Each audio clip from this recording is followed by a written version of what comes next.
everybody. Welcome to Andorks, the podcast where every week we'll analyze and scrutinize the Star Wars series Andor 7 minutes at a time. I'm Alex Wallenetz. And I'm Rusteen Honardoost. We have friends everywhere, and today we are joined by our friend Andrew Overbye, one of the hosts of the Authorized Novelizations podcast. Welcome, Andrew. Hello, and thank you in advance for having me on, though I haven't had the experience yet, so maybe I'll be taking that back. We'll see how it goes. I think you're going to fit in here on Andorks, Andrew. Why don't you start by telling us a little bit about your connection to Star Wars and your thoughts and feelings about the show Andor before we dive into this episode? Absolutely. So my beginning with the Star Wars property, the Star Wars franchise, I'm sure is quite unique. My parents really liked it. I think you probably haven't heard that one before, right?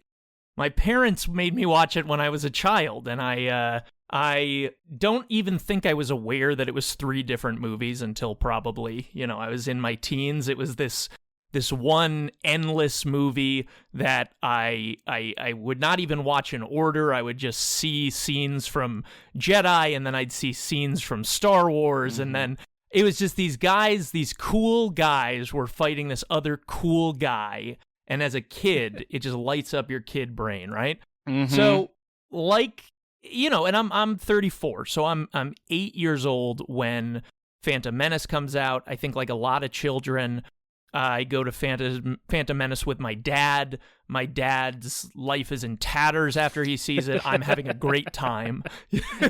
Uh-huh. He's just seen essentially like a family member executed in front of him, and I'm like, it's fun, pod racing, yay! Just for but I do remember came out 26 years ago. It sure did.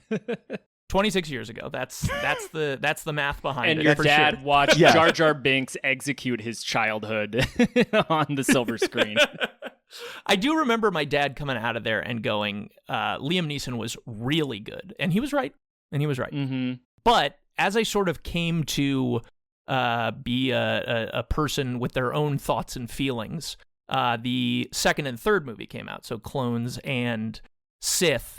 And even though I'm a grade A #1 movie guy now, I had a very weird relationship with movies in my teens where I think it was because disaster movies were having a resurgence in the early 2000s, late 90s, but I thought every movie was like a huge disaster spectacle that they also jam a romance into. And then, I thought every movie was Armageddon, basically. Mm-hmm. And I thought I hated movies.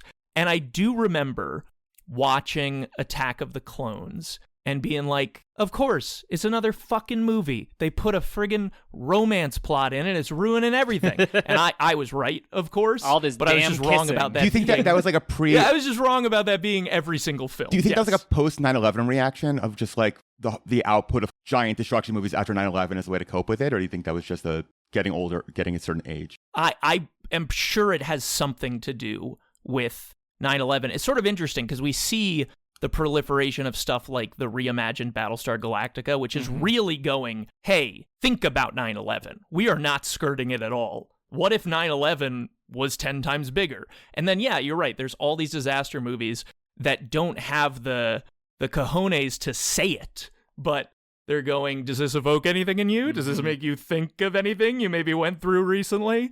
But yeah, so very negative on Attack of the Clones after seeing it in theaters, and then loved Revenge of the Sith. Loved Revenge of the Sith very, very much, and I didn't think about Star Wars for many, many years after kind of calming down after Revenge of the Sith. I was like, you know what? The prequel series was a bummer, but they ended it in kind of a cool way. And then, I don't know if you guys heard about this, Disney bought Star Wars around 2013. Whoa, what? Breaking news on Andorks. So Walt Disney, the most tolerant and kindest man ever to walk the earth, bought Star Wars and started making films about how fascism is bad and stuff like that. And everyone was totally normal about it. And I remember going to see Episode 7, and Episode 7 is one of the weirdest movies ever because it is so creatively bankrupt in its storytelling, and yet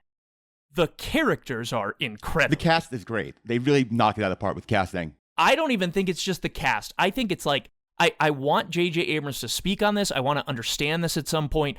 How is it that I care deeply about Rey and Poe and Finn and Kylo Ren, and I've never liked a single movie they've been in? I think that's J.J. Abrams sort of like ace in the hole. Like, I think that's why Lost. I think that's what he brought to Lost. I think that's what he brought to like other projects. He's not great with story, but he's great at like bringing in the characters who resonate. He is somebody who writes and directs to emotion, not to logic.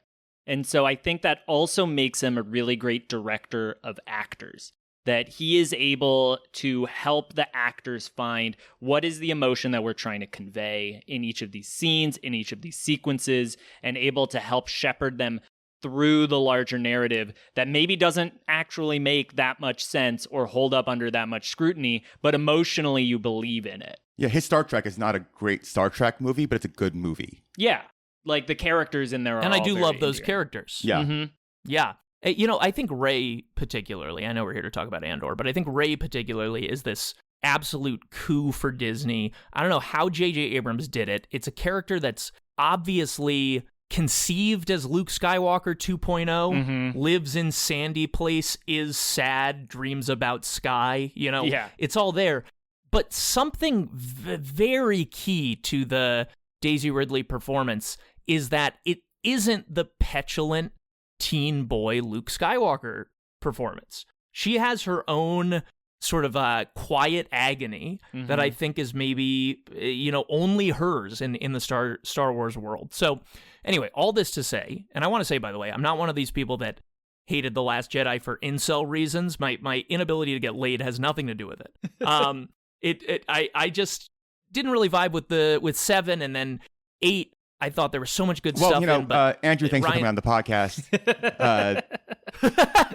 We are anything big, you want to plug? Yeah. We are big Last Jedi defenders on this podcast, I get it. I have to admit. Last Jedi is one of those movies that, like, I don't want to take anything away from the defenders. I don't think it's a better movie than 7, for sure. I just was so pissed off with how every single time a dramatic or interesting thing happened in that movie, it was then undercut by, like, Disney-ified humor. You know? We'd go from, like, a dramatic moment with Luke Skywalker on the fucking milk planet to, look at these little critters falling over by the campfire. Yeah, there's no weird little critters in the original Star Wars at all. There's no dramatic moment before cutting to a little green dude who is a Jedi Master. Yeah, there's none of that in the original movies. Alex, I'm sure I'm going to be the first person you've ever heard say this, but Return of the Jedi might not be that good. Interesting. Empire Strikes Back. I mean, Empire Strikes Back also has weird little dudes. There's a fucking alien. Which weird little dudes are you thinking of? Yoda. Yeah, Yoda is. Oh, but prime Yoda has such gravitas. Eventually. Do you look back at the original designs of Yoda and tell me his gravitas? The melted Kermit puppet that exists. He looks like melted Kermit. Sounds like Miss Piggy. Look, I think that Dagobah is a creepy atmosphere, and that the goofiness of Yoda adds to that sort of that unease, you know. But in general, I don't have any hard and fast rules in art. But in general, I'm not so into the cute, funny Star Wars stuff. What's the name of the goofy little eye in Episode 4 who like is in the garbage trash compactor alien? I don't remember what its name is. Because that's not goofy but at all. That thing's not goofy. It's trying to kill us. Yeah, the big eye coming out like a periscope is not goofy. Well, speaking of not goofy, we are talking about the most serious. Let's get to Andor. Or do you want to wrap up your sequel talk?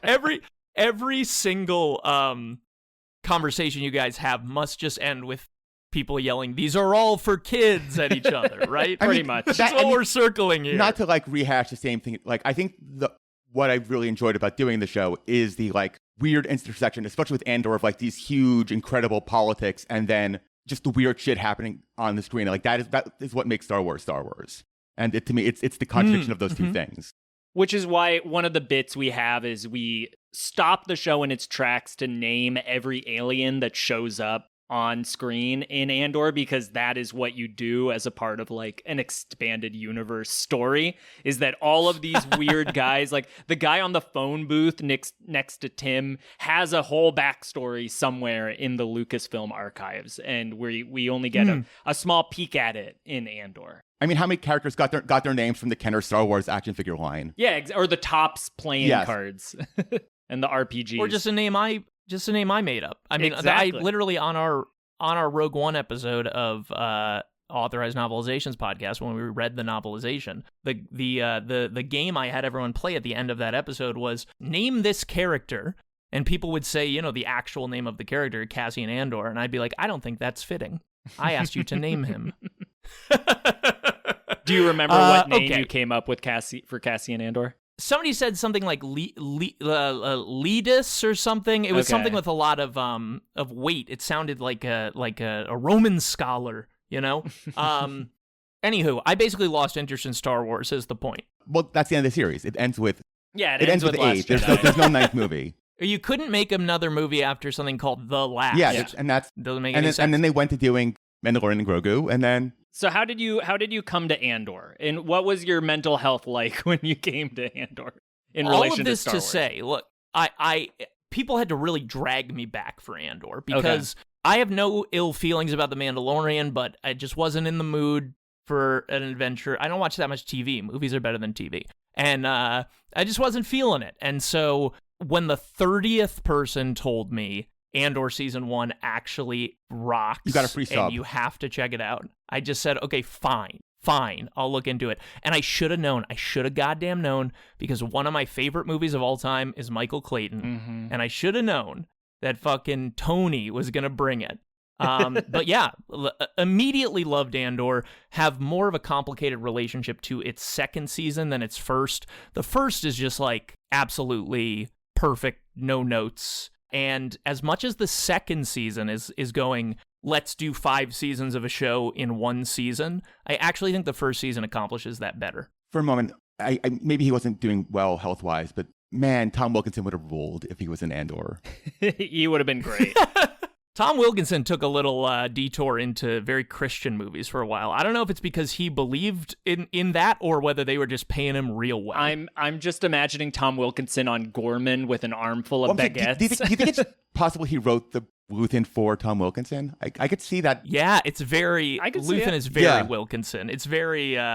what's his name from Michael Clayton? Those characters have something in common. A hardened mentor character. Arthur. But where Arthur is unraveling, Luthen feels like he's only tightened up over time. So I do think Stellan brought that unique intensity that only he has. But before we dive into this episode, as a novelizations podcast, you've read a lot of Star Wars novelizations and a lot of books connected to Star Wars, in particular the novel Catalyst, which is a tie-in novel to Rogue One. And I'm just curious, do you have any insights from any of these books that tie into Andor in any way? Or should our fans read these books, or are we better off just enjoying the show as is? Catalyst is an interesting book. I would say that its value is really that it is telling the history, essentially, of how the Death Star came to be from a political standpoint, which is, I am fascinated in theory with that, especially the way in which the Empire has to make that switch from going, oh, there's a terrible enemy out there somewhere building a Death Star, we gotta watch out to that, to then suddenly going, actually, we're the ones with the Death Star, and it's good. I've always wondered how that happened, and the book has some interesting things to that effect. The only issue with that book is James Lucchino, who writes a lot of these books we read on Authorized, is not so curious about the inner lives of characters, and so you get a lot of time with Galen Erso without getting to know him better. The real thing I would recommend is the novelization of Rogue One, A Star Wars Story, which is, I think, still in my top 10 novelizations we have covered on the podcast. Does Catalyst get into the like prison labor aspect of that, or was that all over retcon that started with Andor to build the I believe that is mentioned. There's not like characters involved in the labor, if that makes sense. But maybe you hear Krennic say, "We've got prisoners working on building the components of the Death Star. Yeah, there's Catalyst is definitely not conveying that they were super nice to whoever built that stuff.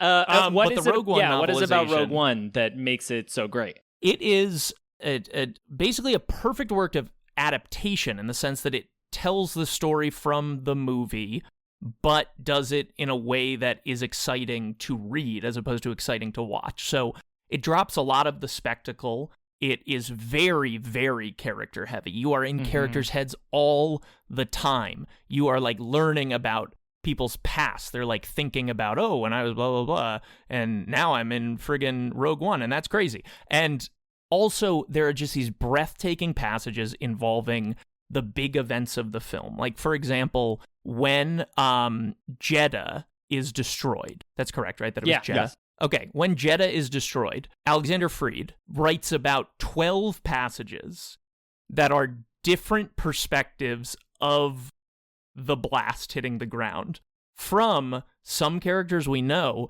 and some that are just random citizens of Jeddah. Sounds like the beloved movie House of Dynamite.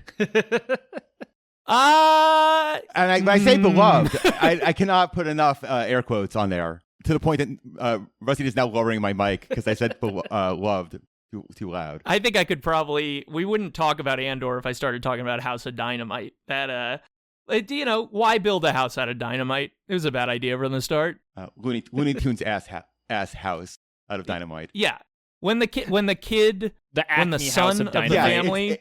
It's a house that Bugs Bunny built that he then ushers somebody into that then explodes. And when Brian, the son in the family, decided to take up fire breathing, I should have just turned the movie off right then. He lives in a house of dynamite. But for real, that movie's terrible. No one will remember it by the time this episode comes out. But thank you for sharing that detail about Rogue One, because the diverse amount of characters in that movie is one of its strengths, but the film itself kind of buckles under how many different characters it has to serve. And so I can imagine why the novelization would be able to take advantage of that more. I guess when we're finally done with the show, we'll do Rogue One. But yeah.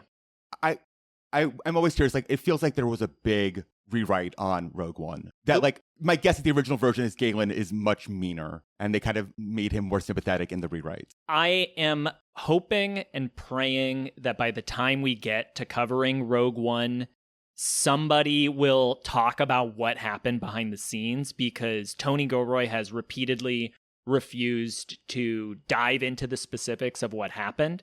But the vocabulary that he uses to describe what it was like when he was brought in, he called it coming in as a script doctor to a cadaver on the table and having to figure out how to bring it back to life. And so that a lot of the problems with Rogue One, it's very hard to say what were problems with Rogue One before when it became a cadaver and what are problems that got introduced when we brought it back to life.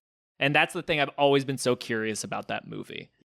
That I actually had a question about, like, these adaptations, like how often like things that are like edited out of a movie that still remain in the novelization. Like, is that a thing that happens commonly? Like, what is the sort of dynamic of, like, this maybe was in a rewrite in the movie, but the novelization was written before that rewrite? Have you experienced that at all? Tons. So the situation you're describing used to happen all the time.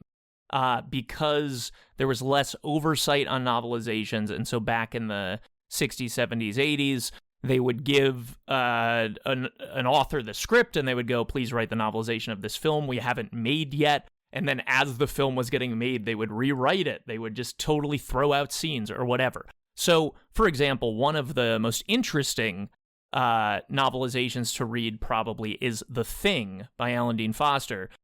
We don't particularly like Foster on the podcast, but he got a version of the script in which the third act is just completely different. So, you know that scene in The Thing where they realize that Wilford Brimley was the Thing, and they realize he went down into an ice cave, and they go down into the cave, and there's a spaceship in the cave. You know that whole thing? Yeah. Okay, in the book, Kurt Russell walks into the shack, sees the big hole. He goes, oh, I guess Wilford Brimley was a thing and he went down there, he throws a grenade down the hole and walks out. Hell yeah. And then the climax of the film, as opposed to taking place underground, is Kurt Russell's character driving around in this like industrial snowplow trying to kill one of the guys who is possessed by the thing, and he's destroying buildings. He's like destroying their whole camp. It's very, very evocatively written. And then at the end, instead of the sharing the bottle of whiskey, which one of us is the thing ending, they sit down in the middle of this destroyed campsite and they start playing chess, basically being like, at some point in this chess game, one of us is going to kill the other. But let's have fun until that happens. That's a nice little mirror to the opening scene of him playing chess with the machine. But them drinking Absolutely. is a better ending. Yeah, well, I mean, exploding the machine is one of the best screenwriting bits ever written. Yeah, absolutely. A perfect moment explains the entire fucking character in one scene. Mm-hmm. This is not a thing podcast. You know what? It's Not impossible not to compare when hosting Authorized, because you are every episode looking at two different pieces of art that have a relationship to each other. But I try with something like The Thing to go, it was perfect on screen, it was perfect in book. Like the ending with them out in the middle of the camp playing chess is so rich because we're getting Kurt Russell's thoughts about the situation and how this guy actually is like a brother to him, but maybe he's not that guy anymore, and blah, blah, blah, blah, blah. Basically, it relies on emotion instead of spectacle. I think both pieces of art do what they do the best.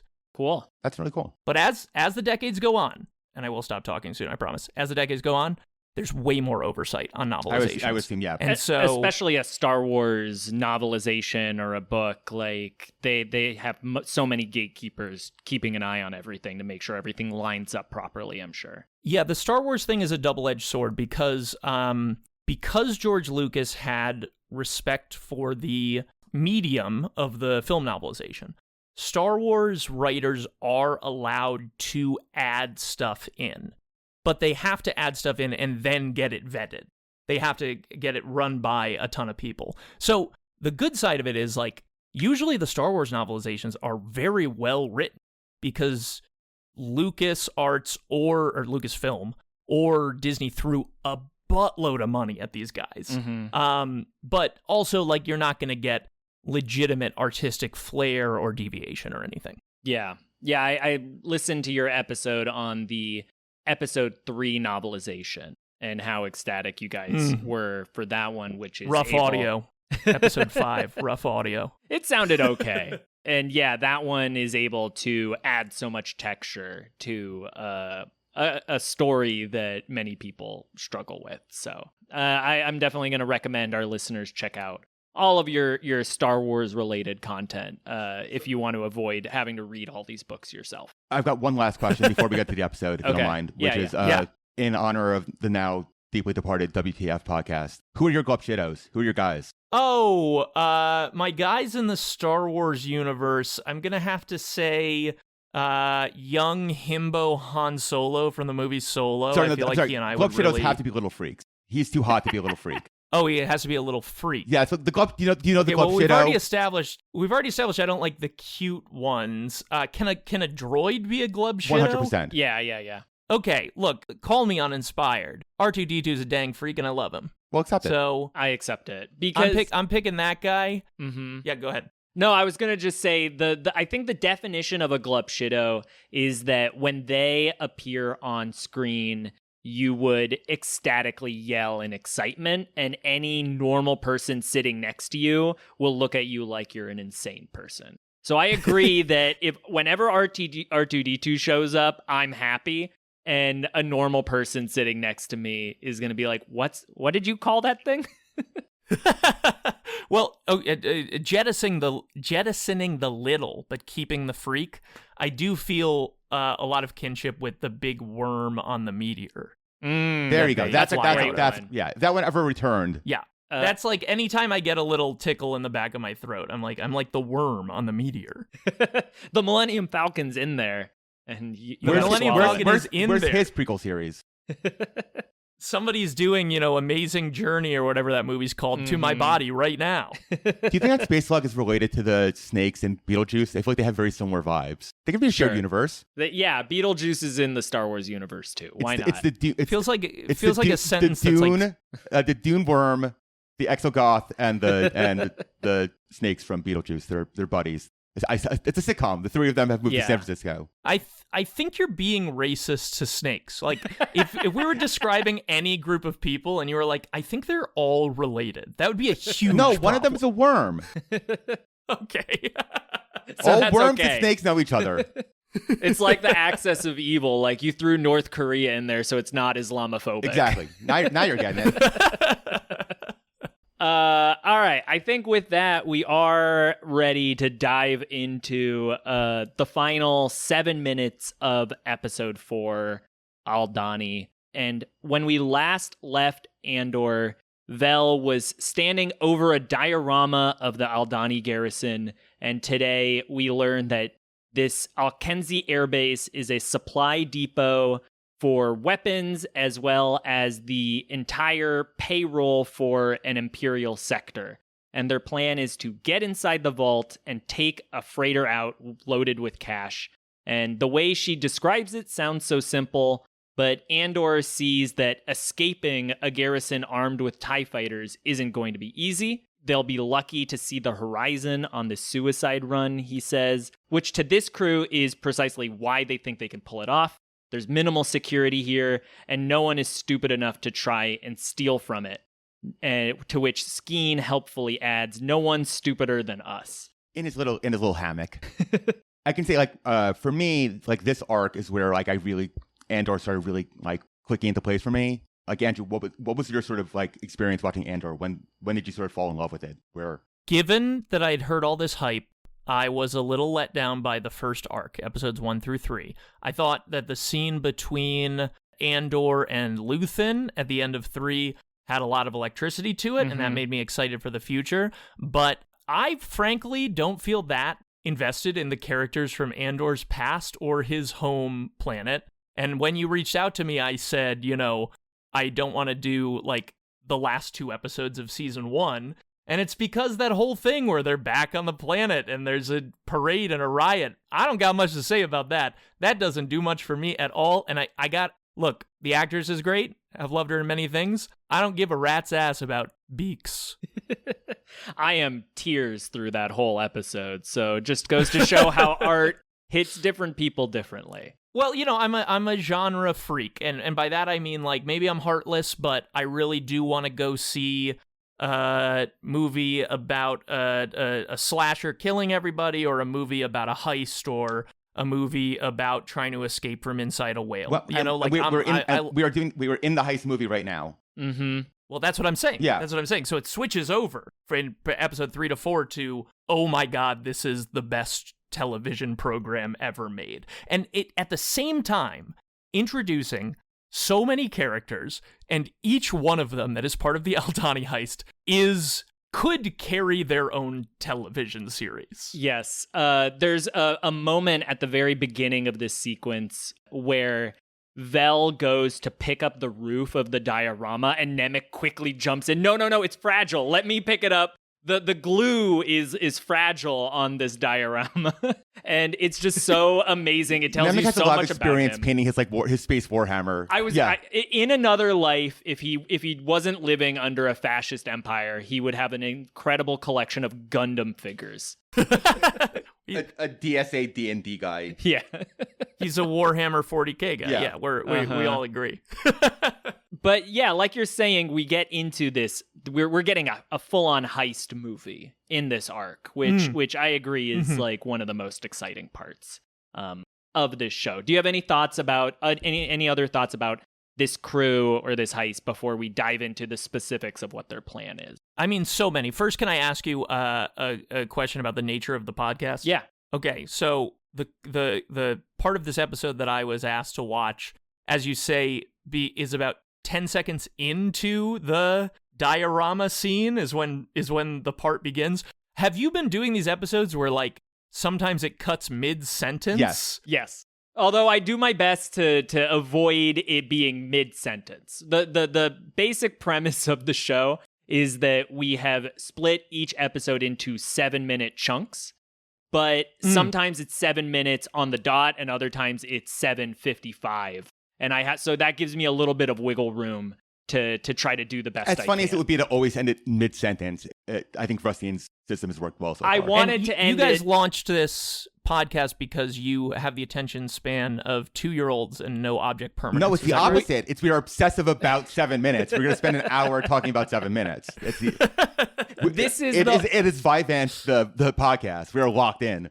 We sure are. This is the only show that I think could withstand such a minute analysis. And so we're inspired by the podcast Star Wars Minute, which went 1 minute at a time through all the movies. And so I came up with this 7 minutes at a time way of applying that same format, but to a TV show, which just moves at a slower pace than a movie does. So I don't think 1 minute at a time. Like, if you think this is jarring, starting 10 seconds into this scene, if we were doing this scene 1 minute at a time, it would be even harder. So, yeah. I mean, I don't like the implication that my upcoming show about Married with Children, where we cover one line of dialogue a week, is, that there's not enough there. I don't appreciate that.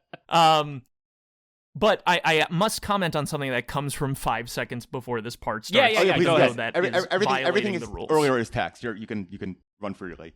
Okay, so there's a line when they're looking at the diorama thing where they're explaining the history of the planet, and they say it was an outpost that was liberated by the Empire. Now, as I stated earlier, I'm fascinated with the way the Senate led to the Empire and the way PR was spun around that and whatnot. What do they mean, these characters, these rebellion characters? What do they mean when they say liberated? And why are they referring to it as the Empire when they're referring to something 50 years ago? So I am pulling up the Alkenzi Air Base Wikipedia page. Wikipedia page, I'm sorry. And also, well, first of all, but the Republic has fallen since within Cassian's lifetime. Yeah. When he's young, there's still the Republic. Although even though he's not 44, he is 20. He's 23. What is he again? He's like 23 years old or something. So yeah, it's more like 15 years ago that the Republic fell. So what it is, it says that following the Imperial occupation of Aldhani around 18 BBY, the Empire took over the pre-existing airbase in Alkenzi and modified it to house TIE fighters and Imperial ships.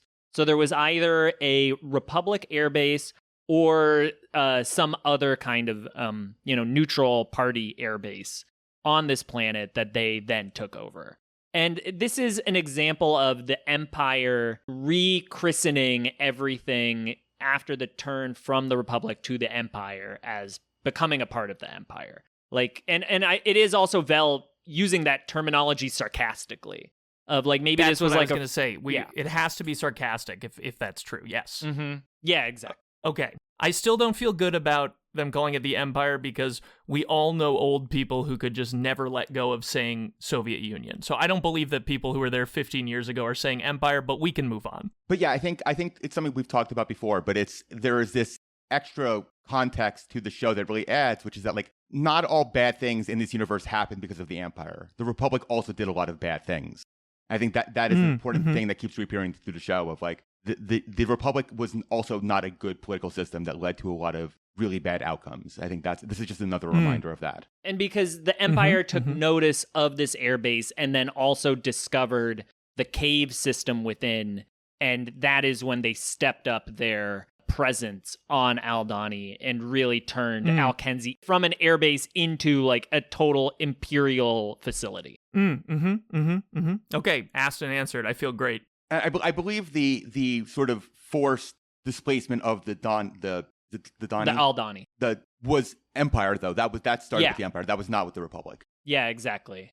A couple other thoughts on the crew that he's working with. First of all, I'm sure he's one of 10 million Americans who are like, how have I never heard of Faye Marseille? This is the most captivating actress I've ever seen in my life. Mm-hmm. And I know that I'm not supposed to talk about things that happen after this arc, but I would be remiss if I came on an Andor podcast and I didn't bring up my pet theory that Skeen was not actually betraying anyone and that Skeen is a good guy. Ooh. He was never betraying anyone. Please get into more. We discuss Skeen every only week, a so friend. please go come ahead. I ask everybody whether they think Skeen was always planning to betray people. I've never considered... Although, actually, when I first watched the show, I had that thought. As that sequence was happening... Because it's the true thought, so it makes sense that you would have it. So your theory is that his offer to Andor after the heist was a test. He spends episodes 4 and 5, and I think even a little of 6 at the beginning, being like, who the fuck is this guy? We're just being told to trust this guy? Who is this guy? Why are you telling me to work with this guy? I refuse. Who is he? And then at the end of the heist, he goes, hey, we're both huge bastards, right? Would you agree with me? And Andor shoots him dead. And it's like, yeah, that was a test. He was trying to see if Andor was the real deal or if he was a scumbag like Skeen thought the whole time, and Skeen miscalculated, got himself killed. I respect your theory, but I will say as we've been slowly going through every Skeen scene, and including here where he's quick to point out how stupid everybody in this heist is for agreeing to do this plan, I am starting to see that I don't think he's planning to rip them off the whole time, but he's the most jaded about the situation that they are in regards to this heist and how hard they have to work to make it happen. And I think he's the most connected to Nemik personally, in that he's the person who I think looks at Nemik as a kind of new brother. And Nemik's death, I think, is what blackpills him.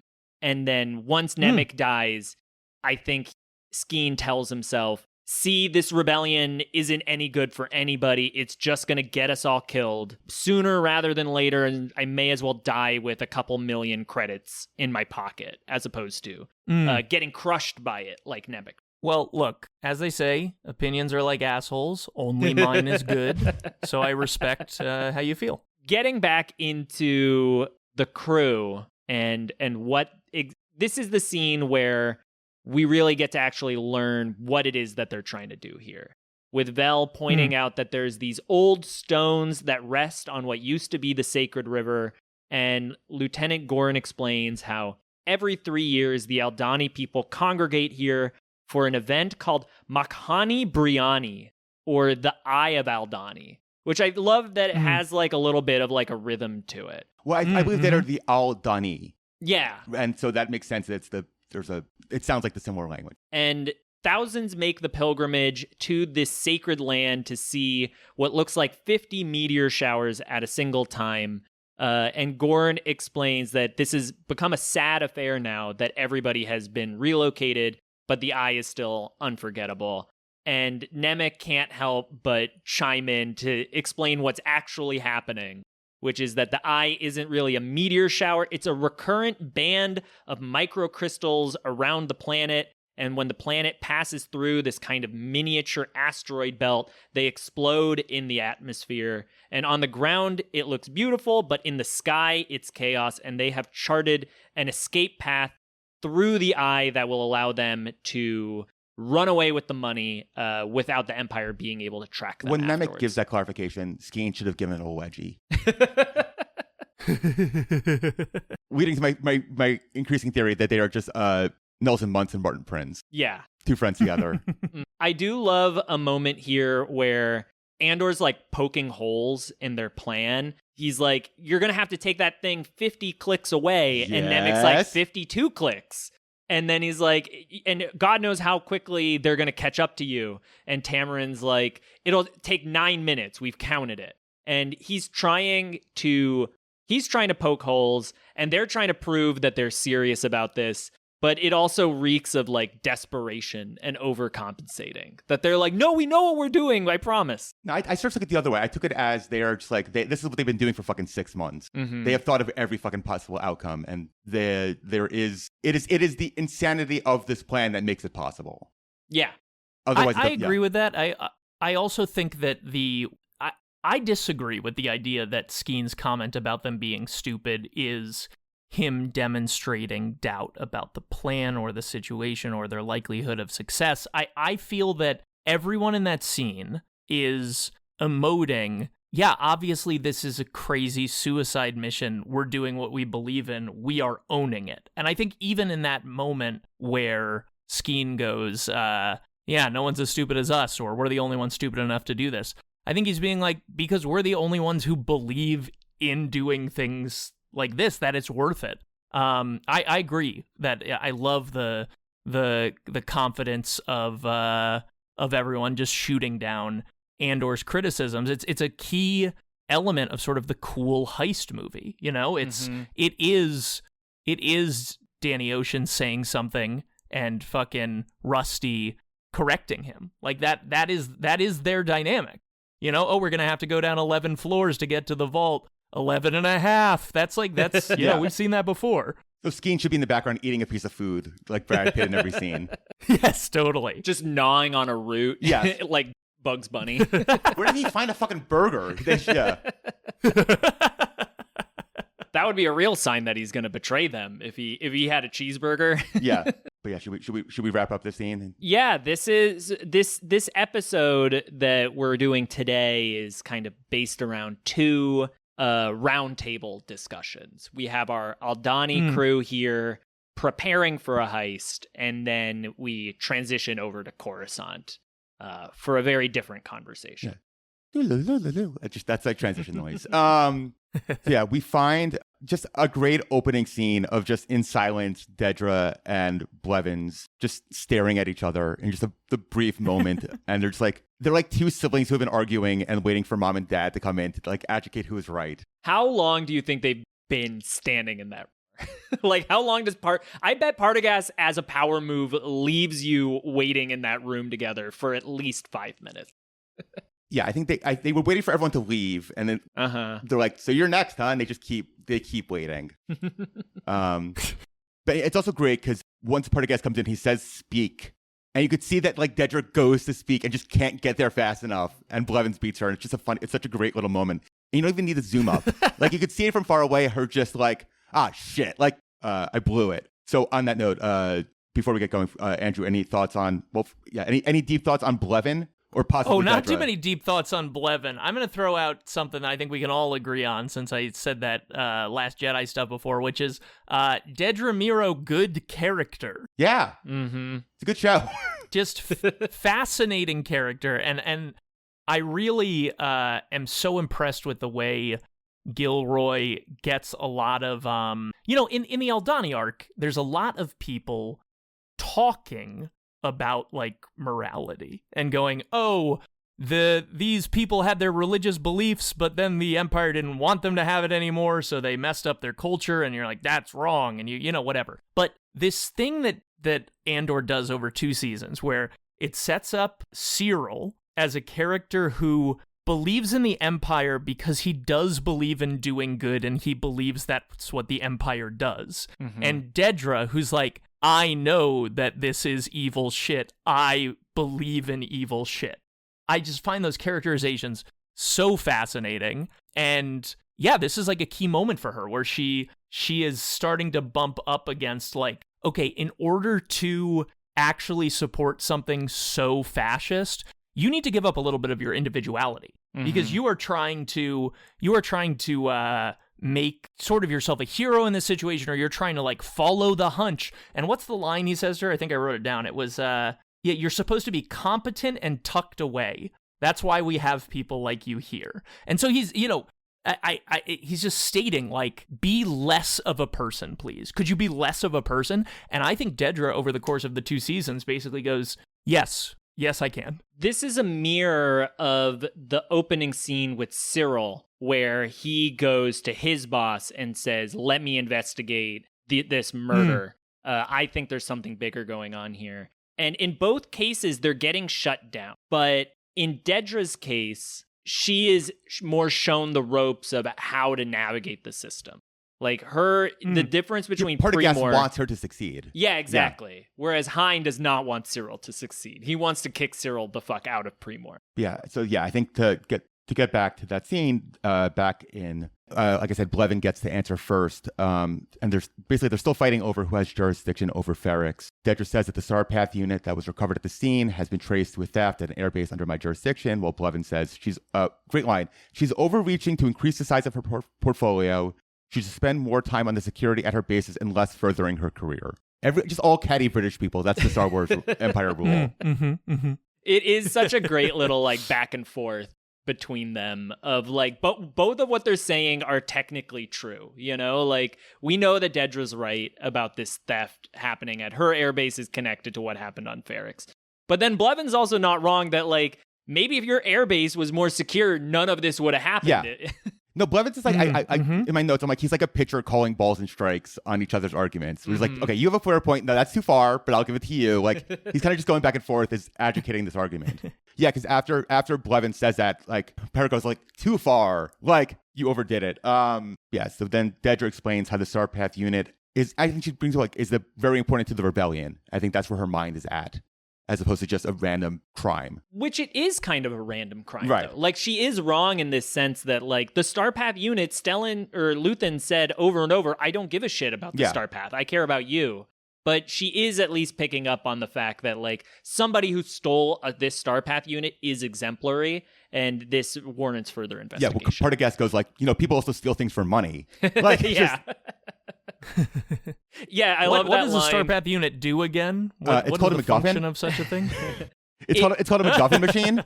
The Starpath unit allows you to see the location of every Imperial ship within some huge radius. So that way, if you plug it in, point which is never used. Well, because the Starpath unit gets destroyed. Yeah. Huh. It's radar. It's just they invented radar. It allows you to plug into the police scanner, and see where all the cops are. If you open it up, there's a Maltese Falcon inside. I think I might have a Starpath unit in my closet. Exactly. See, another great line. Partagaz goes, is it worth creating this much intra-office friction in the pursuit of what seems like a case of a robbery gone awry? Me speak English. It's very British of you, though, to like really hit the awry. Yes, awry. So yeah, Dedra keeps sort of going back to that. She thinks it's part of an organized rebellion, and that the cases on her pile, she's have tons of cases on her desk that indicate this is a similar crime. She goes like, how many? She's like 3. And basically, she's like, it's a gut instinct, and that's where she really fucks up. Yeah, because earlier she says that she feels this is the beginning of an organized rebellion, and Partagaz latches onto that word of like, it feels, and he coaches She's her. She's sensitive. Fuck off. She's Sith sensitive. He's coaching her through how to properly work the ISB. And then she adds that she's seeing signs of coordinated activity, which sounds more objective. But then he reminds her, well, what activity? You're saying the correct words now, but you don't have the evidence to back it up. And this is where, with her saying, falling back to gut instinct, is her admitting that I don't actually have any proof here. So yeah, I was hoping maybe you have some lore on this. He brings up that Dedra came from, what is it, the enforcement department? Do you have anything on the enforcement department? Let me do a little Googling. If the ISB is the FBI and CIA, I'm trying to figure out what the enforcement comparison is. I believe the enforcement branch was the branch of the Galactic Empire's ISB, which contained special operations units that backed up other ISB agents in the field. So my guess is that enforcement is when you're sending people out into it's enforcing the Empire's will on the ground, as opposed to the ISB, which is happening more behind the scenes and analyzing information. This bureau of the ISB is probably sending its information out to the enforcement bureau, which then goes out and arrests people and stuff like that. That makes sense. Yeah, I'm just trying to like I said, I'm trying to create a parallel between the ISB and our current political systems and where that nestles in. I guess ISB enforcement is probably like ICE on the ground, whereas the ISB is maybe Department of Homeland Security. That makes sense, yeah. You know? Yeah, I'm not going to read the entire Wikipedia article on CIA to find which parallel it is. But yeah, so going forward from there, yeah, if we had the book adaptation of this episode, it would go deep on the history of the enforcement department, but alas. It might, depending on the author. But what I would want if we had the book version of this episode is I want to hear about Gorn and his local lover. I'd like to get in Gorn's head and hear a little bit about that. I would love to. We can't get in Skeen's head because we got to keep that mystery of like what's going on with him. So we can't be doing that too much. But I want that, and I want to get more into the Vel character. Like she is takes on Andor with a little pushback, but then it's just like whatever, fine, it's happening. But that character and that actress just emotes such hostility in that role. It is one of the best performances in the show, and one of the most undersung is Vel's. And to her credit, definitely. She's not like one of the few characters who survives. It's true. She's one of the few who still makes it off, who makes it off, and I guess is now somewhere in the Star Wars universe on unknown status. But you never know when a 4'11" woman might pop up in Star Wars. She's out there somewhere. So yeah, back to the ISB. Basically, yeah, Partagaz is pissed because you can't go with the gut instinct, and sort of Dedra realizes that she sort of blew the argument, and Blevins is going to win. Blevins gets an incredible "I win" face, which is just like it might as well be in slow mo as he like winks, like just like it's a great shot. So then Partagaz continues, so he leaves, and then Partagaz tells Dedra, you only have 2 sectors to supervise. Blevins handling 6. He might be annoying, but crucially, he puts in his reports on time, and you do not. And you're like wasting time. Yes. Losing this argument. Yes. Basically, Partagaz is like has a special, I think, like a soft spot for her. And it's like you could do better. And in fact, you have like a higher ceiling than him, which means that you have to live up to that ceiling. And importantly, why we're bringing in officers like you. And Partagaz acknowledges to her that yes, there's a high bar for your performance, unfair perhaps, but senseless to ignore, and potentially the foundation for a uniquely superior career. And at this moment, Dedra's face changes, where before she was getting chewed out and she thinks this conversation is going to end with her getting fired. And instead, it's Partagaz saying, I'm not mad, I'm disappointed. Yeah. And I think Partagaz is a good example of like speaking to the current moment of fascism seems terrifying, but then you realize that like in the modern time, like, oh, a lot of them are just idiots. If the entire empire was built up of Partagaz, they'd be fucked. Like he's the actual person that you want in that role. Yeah. Like he makes a crucial mistake, but he's pretty fucking good at 1, identifying how to motivate the people on his team, and 2, just like understanding how this works structure-wise in a way that he's not stuck in this petty bullshit the way everybody else is. Something I'm kind of realizing is that the techniques that Partagaz is using here to control his underlings is very Sith. It's very Sith-like. But it's also very similar to what they do on Narkina in the prison, where there's a boss who is issuing out commands to like representatives of different departments and pitting everybody against each other. This is the only way the Empire knows how to exert power. Yeah, you spite. Yeah. Spite, fear, and hate for each other is the only way the Empire knows how to function. And Partagaz wields that like a beautiful instrument of horror. Yeah, I back to the original sort of Star Wars contradiction of like, we have the space Nazis, and then also there's just a giant wizard in a black robe. But it's like, I would love to see what Partagaz thinks of just Darth Vader existing. Like, I'm meeting between Partagaz and just Darth Vader. I mean, I guess that's just how Tarkin is.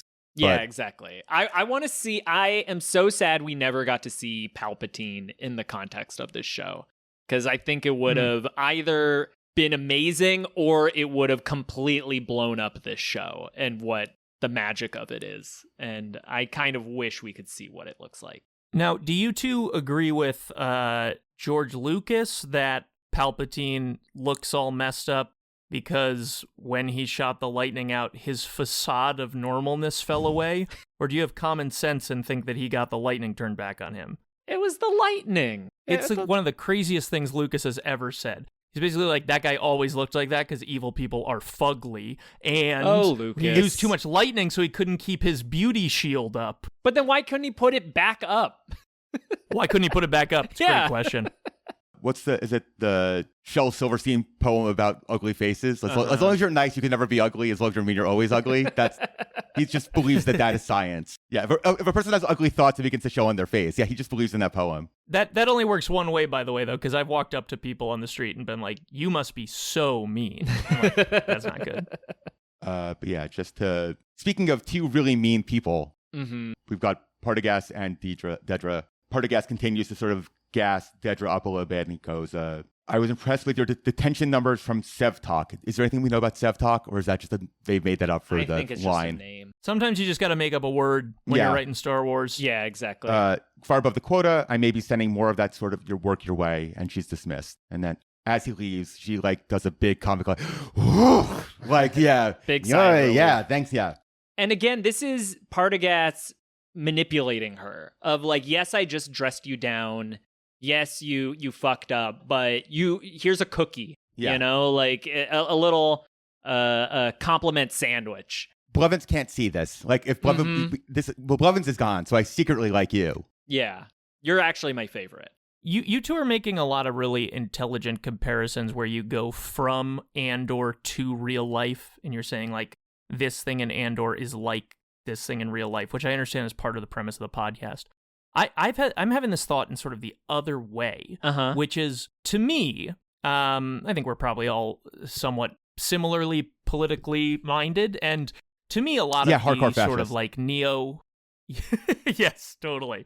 To me, a lot of the neo-fascist things that we're seeing happening in the world today are characterized by the I would never be a fascist. They're so bad. And then the fascists are super nice to you and give you a job. And you're like, yay, can we all just chill? I feel like that is the defining sort of downfall of the Trump era. What do we ever see that in Star Wars? Do we ever see someone with a good soul sell out? Yes. There's definitely good quote unquote people who sell out. There's folks who, I'm struggling to think of an example right now. Because we've got a lot of out-and-out bastards. I mean, you could say that, Del Toro Lando in Last Jedi, but... Well, yeah, I think Lando is, the prototypical example. The first half of his story in Empire Strikes Back of saying, I'm just looking out for the people of Cloud City.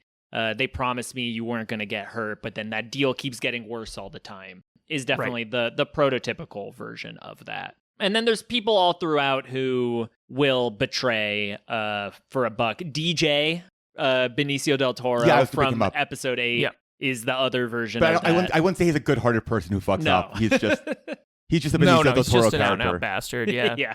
I'm trying to think of anybody else. There's a bunch of minor characters. That's one way in which that's one way in which the show feels so different from reality to me, is that the show has all these very emotionally affecting reveals of don't pledge yourself to a system like this, it'll eat you alive. I mean, if we think of the way Cyril's arc ends, if we think of the way Dedra's arc ends, but that just doesn't, to me, seem to be what's actually happening in the real world. It's good for fictional fascism. It's good to tie up a character arc, but I think a lot of times people are yes, I will turn to the dark side, and actually my life will go totally fine because now I'm part of the oppressors, and things are great. I hear what you're saying, but I guess the analogy would be that Darth Vader is Trump, and I mean that in the sense that he is this weird figure that attracts a lot of focus in the audience and the popular mind, but in the reality, the empire is built by thousands and thousands of bureaucrats. And I think the metaphor here is that the bureaucrats who currently live in the White House, the deep state, if you will, but the majority of people who work for government it doesn't matter which president you're working under, that is just your job to work in this department. And I think the hope would be, if this is an overly fascist government, all of these people would leave out of protest. Instead, they just sort of stay there because there is a momentum to stay in there. So I think that, to me, the analogy is, the big wacky fascists are Palpatine, they're Trump. Those are the ones that attract attention. But the empire works because there's this huge bureaucracy supporting them. And we do also see in the Senate a lot of people who earlier in the prequel era would have been diehard defenders of the Republic flip to becoming diehard defenders of the Empire. And that's what Mon Mothma and Bail Organa are struggling against. So I think that might be another example of where folks are happy and content to live in the fascist empire and be a part of it and rewarded for that. There's a very ISB coded story that just broke, and this will be dated by the time it records. But basically, it's sort of going into, I mean, obviously, fuck ICE. But apparently, the people within ICE are like, okay, we suck, but Border Patrol are the real assholes.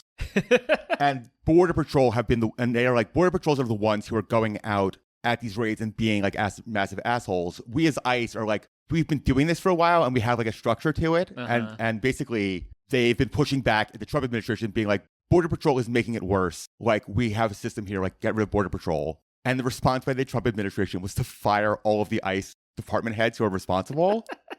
So the guy who's in charge of ICE in Los Angeles is now being fired and replaced with the Border Patrol guy. Amazing. Who are just like the even worse guys. And like, that's like, to me, the ISB people remind me of like the ICE guys. We're like, yeah, we're evil, but like, we kind of are confident and we know what we're doing. Yeah. And then there's these other guys who are just jackbooted thugs. And it would be like the Empire would be like, I'm going to replace Partagaz with Mosk. Or like, yes, Mosk, exactly. That's a perfect example. I want to say on the Trump is Vader thing, I really disagree. I think that Palpatine's much more of a Trump figure, and I think that, I mean, Vance might be Vader.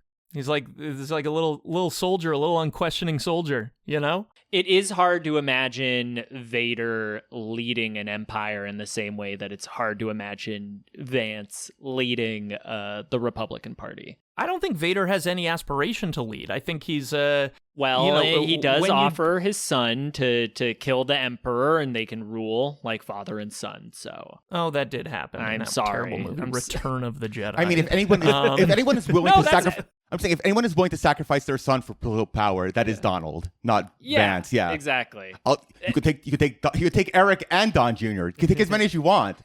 That's Empire Strikes Back, Andrew. Well, but it's tabled again in Return. Yeah, is it not? It is offered again in Return. That's true. There's a really more like Return to the Plot Beats. Am I right? But I think to your comparison about politics, there's a really interesting argument that Austin Walker made on his podcast, where he sort of talks about like, as political as Andor is, and how it's so obvious that like Star Wars, like we watch Star Wars and go, okay, the Empire is bad. It is this, force that is oppressive on good, innocent people. And he's like, we as liberals or progressives see the obvious comparison. But if you are a right winger, and he's like specifically like anti-vaxxer, you see yourself as the rebels and the evil government and Bill Gates as the evil empire. Mm-hmm. And without the clear politics that Andor intercedes, it's very easy to be like, you see yourself as the rebellion in Star Wars, even if you're the bad guy. To the point, didn't Trump fucking didn't he tweet out a picture of him as a Jedi? Yeah, he did.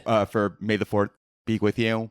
That like, yeah, they see themselves as the rebellion. I didn't like Trump before that, but that was the post that turned me around. Now I'm like a Trump guy. Once I saw that. Trump as Master Chief is what got me. That was when I came on board the MAGA train. Oh, I was on board since you made fun of... no, sorry, go ahead. No, I was just going to say we just covered the novelization of Halo on the podcast. That's all I was going to say. Oh, I love that book. I read that one. Sorry, Alex, go ahead. I was on Trump's side since he called out Barney Frank for looking disgusting with his pointy nipples. One of the funniest tweets of all time. Sorry, nipples protruding in his blue shirt. Very, very disrespectful. Disgusting. But yeah, with Dedra breathing her sigh of relief, we do leave the ISB behind. Any final thoughts on the ISB? Just to wrap up that sort of thought about everyone thinks they're part of the rebellion, which is absolutely true. This is what's great about Cyril. I mean, this is what's great about Cyril. This is what's great about Dedra. The way Andor posits everyone as being the protagonist in their own story, which is something that Star Wars has always been missing, because George Lucas made a movie where the good guys were good and the bad guys were on the dark side, and they called it that. They just thought not it a lot of subtlety cool. there. Wait, maybe, but I do really appreciate that this show treats everyone like a human being, and it's damning stuff. I'm not saying, I have so much empathy for Cyril or Dedra. It's just showing this is how you can actually warp sort of your perspective to believe that anything is heroism. And like I've read interviews with Tony where he talks about how he doesn't write anything to be political. Everything is character first. And as you explore the world of this character, it will inevitably start touching on real world issues. And that's where what Alex is talking about how a right-winger can watch Andor and see themselves as the hero, is that in the same way, a progressive person can watch Dedra and see themselves in her. Even though she stands for everything we're against, we can empathize with somebody who's trying to do their job in a system that is not treating them fairly. We don't have to empathize with them, but we can empathize the fact that we understand how they came to be this way.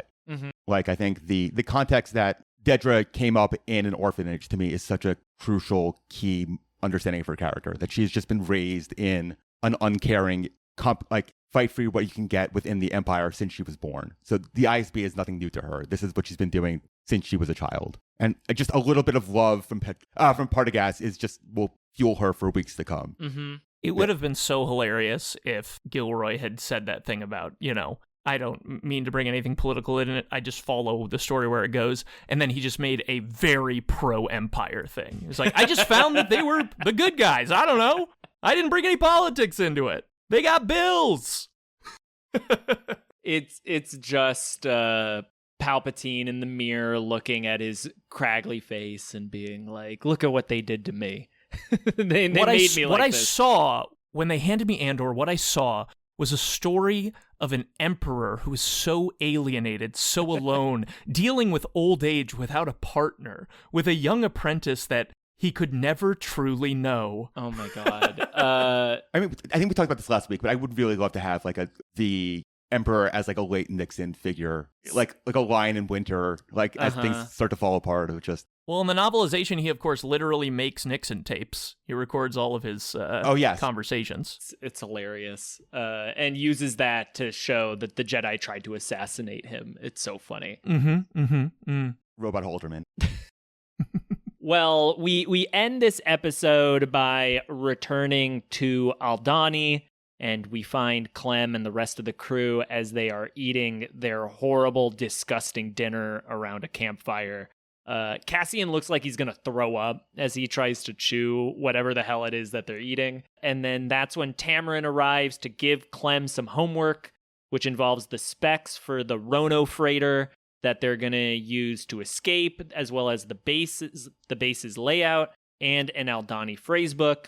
And Vel makes it clear to him that he's got only tonight to learn everything, and we leave Andor at the campfire as he is forced to come to grips with what he has signed up to do. What do you think is in that phrasebook?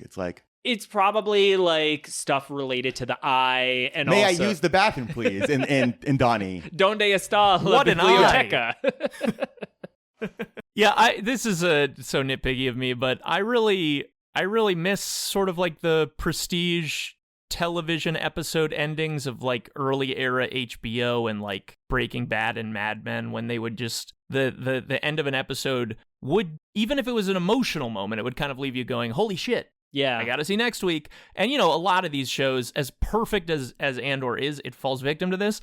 A lot of these shows just end on the most random lines. Just, all right, well, I'll take first watch. We're out of here. Yeah, it's not a explosive ending by any means. Neither the Dedra scene nor the Andor scene, but they are leaving us with these characters in very uncertain positions.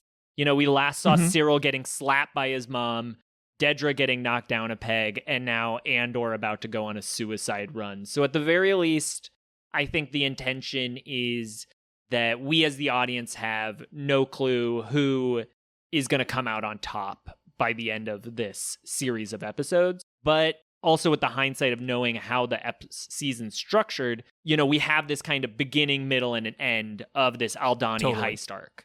And here we see that the show is kind of content to let the middles get a little bit more muddled. The end of each arc ends on such a climactic note. But that's not true for the first and the second parts of the episodes. Well, I think there's also a little bit of, like I said, I think it requires 2 episodes for the context. But like, so episode 3 like starts in the morning on Ferrix.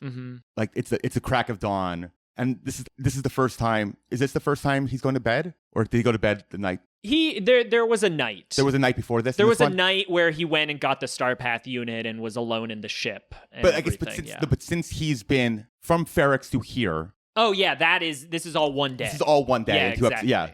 So like it's like you said, it doesn't work purely on a 1 episode basis, but like there is a nice like framing device that this has all been fucking one day, and he's finally gets to go to bed. He finally gets to eat some, like he hasn't eaten anything all day. It's this thing that sucks, and he has homework to do.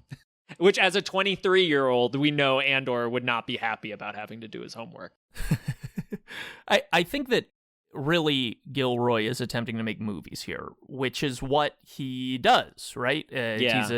He's a filmmaker, and we see, of course, in season 2 that he very, very obviously is going each 3-episode pack as one story, but he's doing it in season 1 a ton. The first 3 episodes are of a piece, 4 through 6 are of a piece, 8 through 10 are of a piece. Yeah, they split the writers up for each writer sort of got their own little mini movie. Oh, is that so? I mean, they wrote things together, but each writer is credited with an individual arc in the same way that happens in season 2.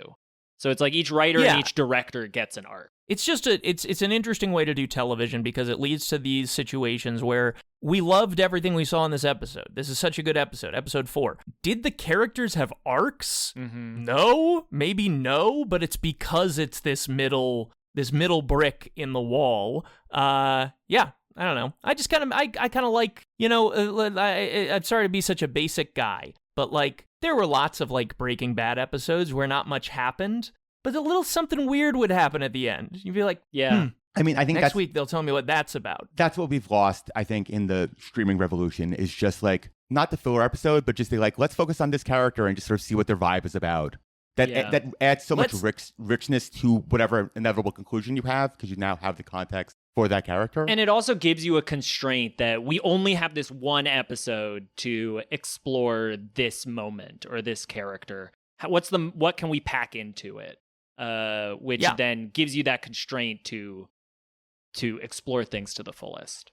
We talked about this last week of how like as much as we love this show and we think this is an amazing show, if some ordinary person comes out and asks... You're talking about Andorks, right? Yeah, Andorks, exactly.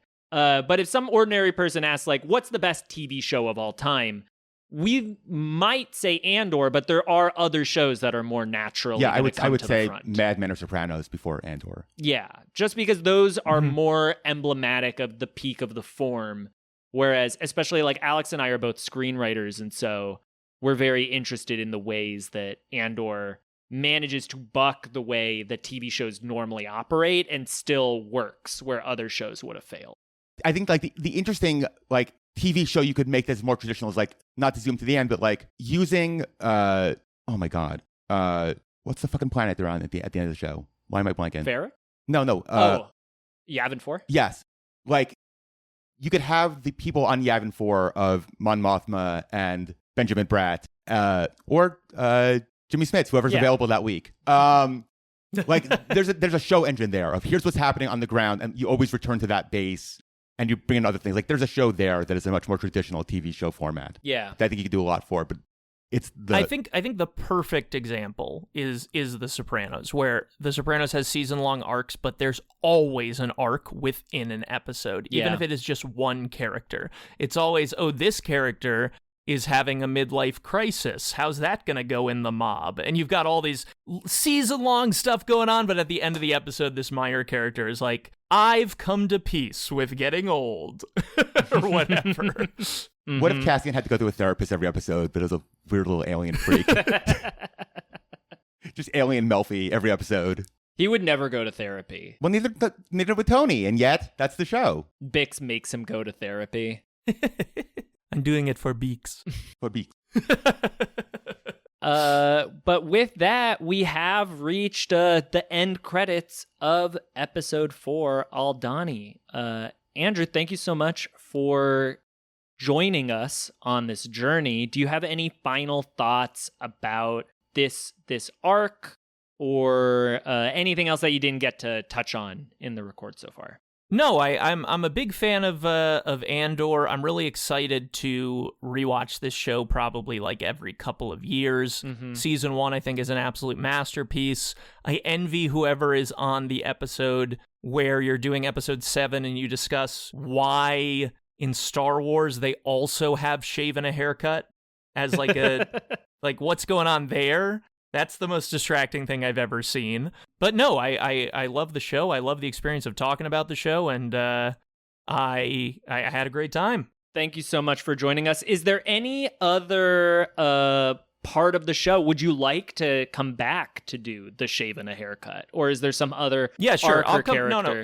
If that's really part of, I think that might be part of episode whatever. I love episode 7. I'll say that. I love episode 7, the one that's after the Aldhani arc. Yeah, where he goes to Space Miami. Space Miami is a highly demanded segment. Okay, well, I don't necessarily need Space Miami, but I'd be interested in anything from that episode, or really any episode. This has been a great time. I do, do you folks have a couple minutes here? Yeah, please. It's a podcast. I do. If these were meant to be short, we would not be doing them. Yeah. Okay, great. I would love to take it over for a moment if that's okay. The reins are yours. I can't wait to see where this is going. Okay, great. So I'm, of course, here partially to plug my podcast, Authorized Novelizations Podcast, in which we discuss the novelization of any film fortunate enough to have one. And it's a regular feature of that show that we end episodes with a game inspired by the source material. So I thought I would bring one. Oh, yay. Amazing. Okay, I can't wait. Okay, this one is an audio-only game, so perfect for the new listener. Today's game is, let's see, Today's game is... Oh boy. Did they make a little model? Did they make a little model? So of course the clip that we watched involved looking at this model that Nemik had made of the garrison. It's the and scale. What I'm going to do. What's that? I was just pretending to be Nemik going, it's the scale. No, doesn't he say, sorry, it's not to scale? Yeah, he does. Scale. Fuck. God damn it. It's okay, Alex, you're forgiven. He's a neurotic guy. He feels sorry, ashamed that it's not to scale. Yeah. Continue. Okay, so the way this will work is I'm going to play a clip. Let's just have you alternate. I'm going to play a clip for Rusteen, then I'm going to play a clip for Alex, and I'll play a clip for Rusteen. And I want you to identify what movie this clip is from, and also, did the character speaking make a little model? Oh boy. Okay. Rusteen, you're up first. Yeah. Rusteen, you're up first. Did this character make a little model? Silence, Earthling! My name is Darth Vader.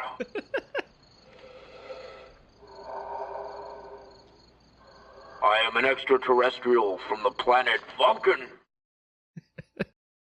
I'm going to say Interesting. No, because they got details about Darth Vader wrong, which tells me they are somebody who's pretending to be a Star Wars Do you fan. not know what movie this is? I don't know what movie this is. Can I? All right, can you I can save take it? the Can you point, steal it? Alex. Yeah, it's Back to the Future. Oh, fuck. This is, of course, Marty McFly dressed up as the alien Darth Vader from the planet Vulcan, terrorizing his own father so that he'll lay pipe with his own mother.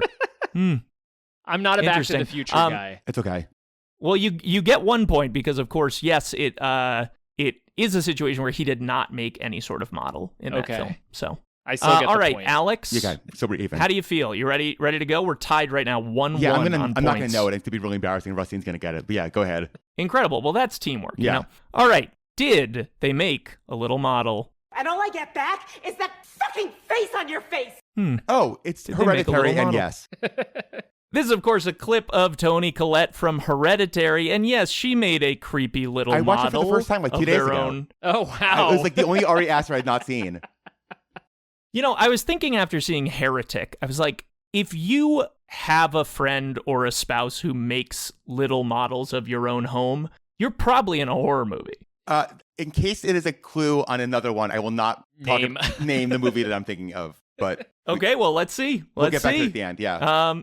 All right, Rusteen, you ready to go back up to bat? I'm ready. Did they make a little model? For those of us climbing to the top of the food chain, there can be no mercy. There is but one rule. Hunt or be hunted. All right. That's definitely Kevin Spacey in House of Cards. And right? Am I wrong? I think these are all movies. No, they definitely not are all movies. Oh, okay, you, okay. you could say that. I think he makes a model at some point. I'm going to say yes. This is, of course, Kevin Spacey as Frank Underwood in House of Cards. And he and his wife definitely, they make like either a Civil War model or like a Gettysburg model. It's something like that. Created by Andor writer Bo Willimon. That's true. Andor I guess no, the American version, not the... the American. Yes, but he's still inspired. Yeah. I'm just being pedantic. Okay. Incredible. Up next, Alex. Did they make a little model? Just because we have chiseled abs? Zoolander and yes. This is, of course, from Zoolander. However, the model in the film was not made by Derek Zoolander. Wrong. Come on. I made the reference last episode. What is this, a school for I know, ants? but He's clearly never seen the model before. I wasn't sure if the they implied the character or just the they. No, the character. Yes, I was thinking it as like, did they make a little model parenthetical for the movie? That was diabolical, Andrew. Yeah. Trick question. We actually already had a clip, and I won't say which, in which the answer was a no, but someone else in the film did make a model. Okay, we are tied right now, 3-3, and since I'm not going to be able to remember scores, I'm going to call that 0-0. Okay. Up next, Rusteen, did they make a little model? Death shrouds, and the moaning is important. Really moan. Alec Baldwin, Beetlejuice, yes. Easy. Alec Baldwin, Beetlejuice, yes. Great work. Incredible stuff. Alex, did they make a little model?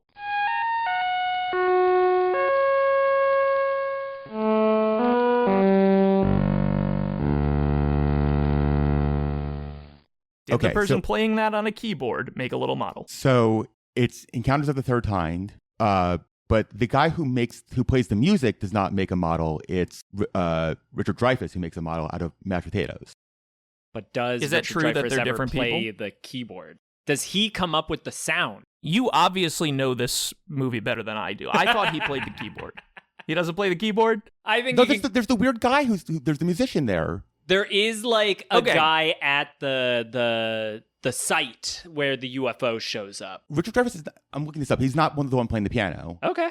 That's fine. I'm looking this up. I believe you, and you get full points. Okay, I believe you. 4-4, baby. Okay, Rusteen, we are still tied here. Rusteen, did they make a little model? This is the Riddler speaking. I'll give it to you again. This is the Riddler speaking. This is the Riddler speaking from the Batman, I think. I don't think it's if so, Dark Knight Rises. I think it's Paul Dano. Does he make a model? Fuck. No.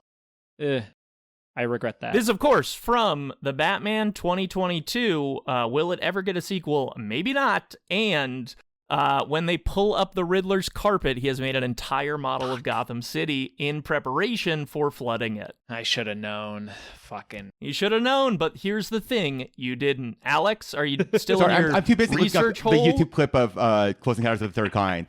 No, I want. Like, if I'll do it. I got it. If I was wrong, I would have given you the point. That's my point. Okay. I was looking to make sure. I didn't want any angry emails, but no, it is not Richard Dreyfuss playing the piano. Okay. Nor the French It's director nice. Jacques Tati. Yes. Okay. It's continue. very nice to learn a little something in my own game. It's a classic experience as an educator. I, of course, am in inclusive education. Sometimes you learn as much from the students as they learn from you. All right. Up next, Alex, you ready to go? Yes. Did they make a little model? But now, yeah, I'm thinking I'm back.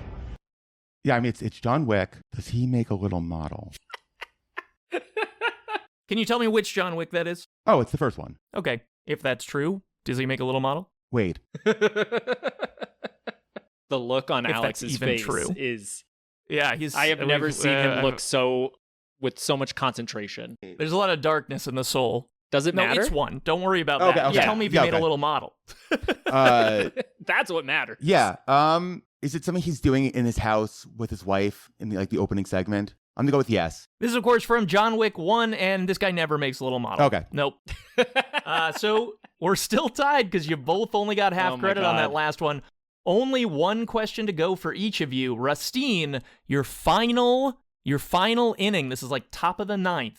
Rusteen, did they make a little model? This is truly amazing. A portable television studio. Oh, shoot. It's a hard one. A portable? I'll give it to you again. Oh, man. This is truly amazing. A portable television studio. I have no idea. Also, Back to the Future, is it not? If it were. Well, then it'd be Doc Brown, and he did not make the model, but there is a little model. This is, of course, from Back to the Future, and he did make the model, didn't he? In that, I mean, he made a little model, not in the scene that you're referring to. No, but in the movie. Has he made models? Yes, he makes models. Okay, well, yeah, I thought okay. the model All you in that scene you were referring to. All right, for the sake of drama, no, great work. I mean, you're right. you know you're Back to the Future. For the sake of drama, this next one's open to anyone. Just friggin' shout your answers. Up next, did they make a little model? Final clip. They fucking hate us because they ain't Stop us. saying that. Hate us because they ain't us. They don't hate us because they ain't us. They don't hate us because I'm they ain't used us. to it. They hate us because they ain't us. Stop it. Don't say it again. I'm going to let Rusteen have this one because he put the time into doing the research on it. And Currently, he knows the answer. Alex is up 1 point. Put the time into Can Rusteen take it? I'll play the clip again while everyone's thinking. I know the answer. I just want to give it to Rusteen. Stop saying that. Hate us because they ain't us. They don't hate us because they ain't us. They don't hate us because I'm they ain't used us. to it. They hate us because they ain't us. Stop it. Don't say it again. Now, Alex, did you know the answer already, or did Yes, you just I know the answer. But I mean, you is do it know the Pineapple Express? No. All right, I don't have it. I'll give you a hint. Just put me out of my misery. Win. You earned it. I've lost. Well, I've got a good hint, which is that the clip I almost used was James Franco being like, "Why don't I just walk in there and blow him away?" It's the interview. Oh, it's the interview. Yeah. Okay. I was trying to give it to you. Do you want to talk about what book you're reading? Yeah. I'm reading a book about Kim Jong-il kidnapping a director from South Korea and making him make a kaiju movie. So I should have gotten that. It's the interview. Yes. Does he make a model? Does Seth Rogen? No, and James... I assume it's the Kim. Kim Jong-il. Yeah. Sure, he makes a model. No. Does the people speaking make a model? No. Great, that's the correct answer. Great work. Amazing. So, by my count, we've got Alex winning by 1 single point. He earned it. He knew them. He knew more about who made a little model than I did. So the movie I was expecting here, which never happened, was Synecdoche, New York. But that was so clearly Seth Rogen's voice. I was expecting one of the questions to be Catherine Keener in... Oh, you were thinking it would be Keener. Yeah, I thought it would be Catherine Keener in Synecdoche, New York. I see. That was the movie I was waiting for. So, like, what kind of horror movie has people making little houses? I'm like, the fucking most emotionally upsetting movie I've ever seen. The most existentially I was like pulling my hair film. out earlier, being like, "Can I come up with 10 with models?" I totally forgot about Synecdoche. Love that movie. Love it. When you do the novelization of Synecdoche, New York, you can use that. Well, unfortunately, as the years went on, novelizations really became limited to only like science fiction and blockbuster fare. So we live in a terrible age where the only ones we get now are like are sort of nostalgic ones, like when they did the X trilogy, and the X trilogy books are good. It's just very few and far between. Oh, wow. Very sad. I never would have guessed. So for the listener that we play a game such as that at the end of every episode, and it's always about sort of whatever we discussed. And to just round out this plug, I do want to read one passage from the Rogue One novelization, if that's okay with you. Please go ahead. Yeah, do it. Okay, so this is the very end of the book. This is Cassian preparing to die. It says, "The last time Cassian had hurt so bad, K2SO had carried him to a safe house, and along the way enumerated his every injury, thoroughly assess the likelihoods of infection and permanent nerve damage. It had been the droid's way of showing he cared, or at least the droid's way of showing he was invested in his master's fate. K2SO hadn't been there for Cassian at the top of the Citadel communications tower, but Jyn had turned to him from the control panel, looking like the last survivor of a war, and she'd smiled in a way he'd never seen before. It hadn't been a smile predicated on anticipation or courage, or one touched by sadness or doubt. Just a smile so ordinary, it seemed to change Jyn from a hero out of a myth into a woman he might have known and understood. He hadn't known her, didn't know her, of course. There wasn't the time. And then there's way more on that, going down to the beach, dying together. But they're, your fans are Star Wars fans, and so they probably know that novelizations are good because Star Wars has a rich history of novelization. But there's a pernicious rumor that's been spreading for decades that this is not like a good artistic medium or an interesting artistic medium, or that these are cash grabs. They have the potential to be wildly beautiful pieces of art. And I not only recommend that your listeners check out Authorized Novelizations Podcast, which has such episodes as Rogue One: A Star Wars Story, Star Wars Episode 3. Look at description, yeah. Yeah. Star Wars Catalyst, an episode on each season of Andor, and also, I think coming out around the same time as this, an episode on Godzilla -1 that has Rusteen on it. It sure will. But I also think that your listeners should go get a novelization. There are thousands. They rip. Okay, I'm finally done. Do you have any like top 5 that if someone is going to jump in that you would recommend off the top of your head? That's interesting. So, Revenge of the Sith is always one we say that people should check out, even if we're not on a Star Wars podcast, because it's such a terrific example of it is the movie, but it also goes deeper than the movie, and it makes the movie way better, because since you're getting the thought process of Anakin throughout the book, when he does the thing, it makes perfect sense as opposed to feeling kind of rushed in the film. I also like to recommend E.T. just because it's such a famous movie, and the book, the authors used to put so much of their own personal flair into these, and William Kotzwinkle, who wrote E.T., he describes E.T. differently every single time he describes him, which he's the main character of the book. So like the you're reading the book and it'll be like, the short alien walked into the house. The wizened space botanist grabbed a bowl for breakfast, or whatever. It's just constant that stuff. There's also a really interesting thing there where there's a character named Lance, another kid who's trying to expose E.T. He knows that the family's hiding an alien. That Spielberg obviously just decided at some point, we don't need Lance. Get rid of Lance.